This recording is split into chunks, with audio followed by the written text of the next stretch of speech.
नमस्कार दोस्तों। आज मैं आपको बताऊंगा कि अपनी लिपिड प्रोफाइल की रिपोर्ट को आप कैसे पढ़ सकते हैं, कैसे उसको असेस कर सकते हैं और अपना कार्डियोवैस्कुलर डिजीज का रिस्क, कार्डियोवैस्कुलर डिजीज का मतलब होता है हार्ट अटैक या स्ट्रोक कॉमनली। सो आप कैसे लिपिड प्रोफाइल की रिपोर्ट को असेस करके अपने कार्डियोवैस्कुलर रिस्क को असेस कर सकते हैं और प्रिवेंटिव स्टेप्स ले सकते हैं।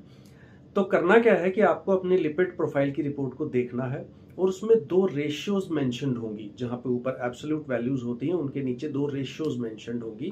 पहली रेशियो है total cholesterol to HDL ratio और दूसरी रेशियो है एलडीएल टू एचडीएल रेशियो। तो ये दोनों रेशियोज जो है एब्सोल्यूट वैल्यूज के मुकाबले में सबसे ज्यादा महत्व रखती हैं, सबसे ज्यादा इंपॉर्टेंट है। तो मेल्स के केस में total cholesterol to HDL ratio जो है हमेशा 4.5 से कम होनी चाहिए और फीमेल्स में 4 से कम होनी चाहिए। और इसी तरह से एलडीएल और एचडीएल की रेशियो मेल्स में 3 से कम होनी चाहिए और फीमेल्स में 2.5 से कम होनी चाहिए। अगर ये रेशियोज इनसे ज्यादा हैं तो आपका कार्डियोवैस्कुलर डिजीज का रिस्क बढ़ जाता है और आपको उस पर ध्यान देना चाहिए लाइफस्टाइल मेजर से, या दवाइयों की जरूरत है तो उससे, और आप अपने डॉक्टर से डिस्कस कर सकते हैं।